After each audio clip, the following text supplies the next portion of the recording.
There have been quite a few articles circulating online recently discussing rumours that Skull and Bones has been completely rebooted by Ubisoft Singapore. As people sift through the uncertainty of these rumours and articles, the actual truth behind them is a lot more obvious, if you know where to look. Hey everyone, Sam here, also known as Mr. Stainless, and before we get stuck into today's video, why not hit the subscribe button? I've been covering Skull and Bones ever since it was announced way back in 2017, and I'm going to be keeping you all as updated as I can until this game gets released, hopefully in the very near future. So on the 13th of July, the Video Games Chronicle came out with an article about how Ubisoft Singapore were rebooting Skull and Bones, and I'll try and remember to leave links to all of the articles referenced in this video down in the video description, just so you can go and check them out as well. So for those of you who don't know what Skull and Bones is, it's basically the open world, somewhat sandbox pirate game that was announced by Ubisoft back in 2017, which seems like an absolute age away. The game garnered quite a bit of attention at the time from players who saw it as a spiritual successor of sorts to Assassin's Creed Black Flag, and it was being developed by Ubisoft Singapore, which is the studio that has been the creative driving force behind a lot of the naval gameplay you see in the Assassin's Creed games like Odyssey, Origins, and in Valhalla, which is on its way. The game continued through development, and at E3 2018 we were even shown some really amazing looking gameplay of the game, which is actually what you're seeing on screen, and it looked really promising. But shortly after E3 2018, it was announced that the game was being delayed.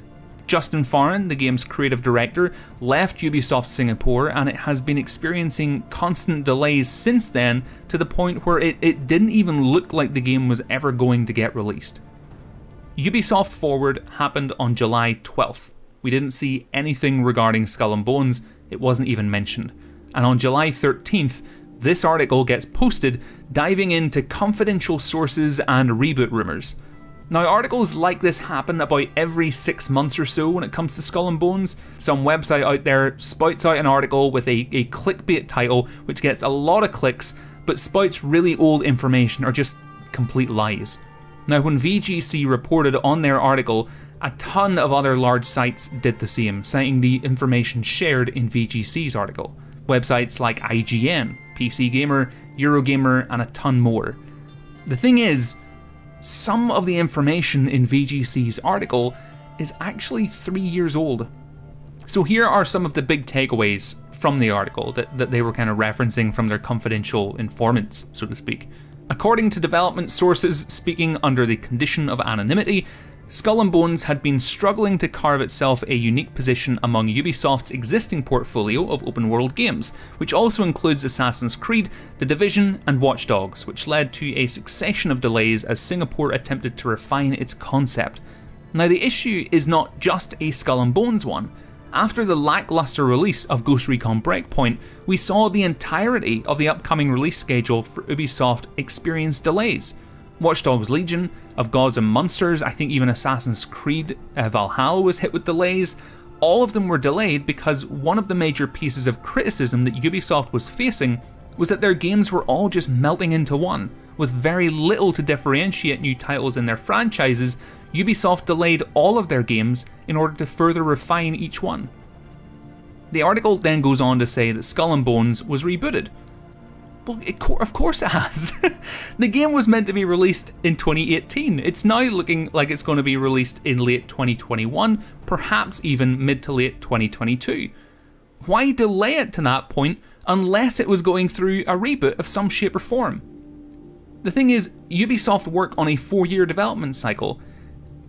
If they decided to rebuild it from scratch in 2018, then it'll have been 4 years in 2022 since that point, which will have been an entirely new development cycle that they could have gone through. They could have literally just started completely from scratch in 2018, and by 2022 they could have a completely new game. It's of course they rebooted it. I think if they haven't, then the idea then is that they've simply been sitting on a finished game, just occasionally adding a little bit of polish here, a little bit of polish there, just sitting on it for absolutely no apparent reason for the past 3 years. It makes no sense if you think about it. Of course they've rebooted it. Is it going to be a completely different game? I don't know. Is it going to be somewhat different? Most likely, they'll have changed something, but of course they're going to go through some form of reboot change. Now, the big piece of information that a lot of people have been running with in their titles and in their articles has been this segment. VGC was told the new Skull and Bones has moved towards a live game model. The game will now feature a persistent game world with quests, characters and storylines that will drastically evolve and change over time based on the collective actions of the community. They go on to say that the team have been inspired by the storytelling aspects of Fortnite and how the narrative and map develops with each season. And a lot of the news outlets and people in the community are acting like this is also new information. It's not at all. The information that they've just said there is 3 years old. In an article posted by GameSpot on August 6th, 2017, I will link it down in the video description just so you know I'm not pulling this out of my ass, Justin Farren, the creative director at the time, shared how Skull and Bones would have a shared narrative approach where he is quoted as saying, "We wanted to create a system that lets us tell our narrative month after month, year after year, and then throw in the story elements to it.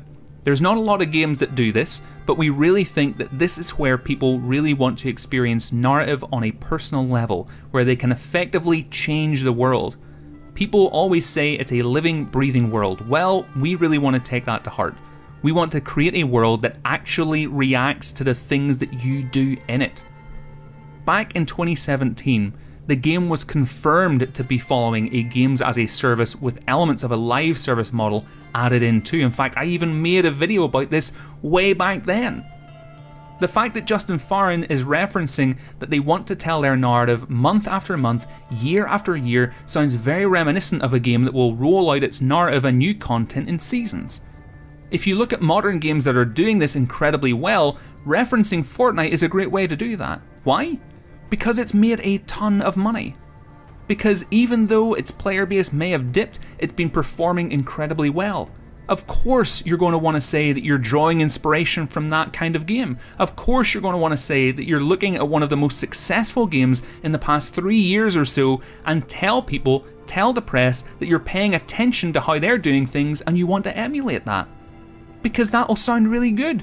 You're not going to say, oh yeah, that game that sold 5 copies, we really want to do what they're doing, because it's not working. Of course you're going to want to say that you're drawing inspiration from a game that's made a crap ton of cash. Nothing in the VGC article and the plethora of other articles that spawned off it is brand spanking new information, folks. And if the author of the article did have confidential sources give him this info, then they've just given him a typical response by spouting information that's already public. I'm sure the writer had good intentions when writing this article, and I'd love to know who these confidential sources are, because they've honestly wasted his time. All of the information that he's been given could have been found from a simple Google search, and unfortunately what it looks like now is a cheap way of farming clicks, which it has done incredibly well. The one thing that hasn't been well known up to this point, which is the only legitimate takeaway from this entire article, is the appointment of the game's new creative director in the form of Elizabeth Pellin.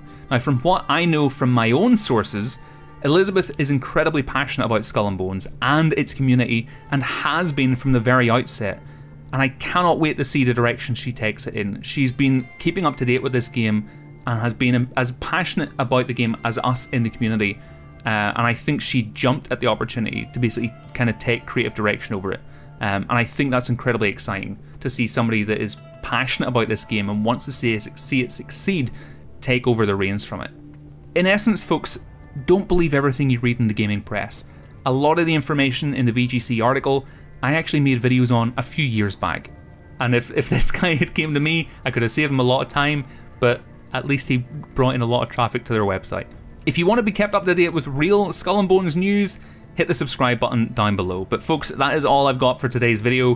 Why not join my Discord to continue the conversation? There's a link to it in the video description. But until next time, have a great week, and I will of course speak to you all soon.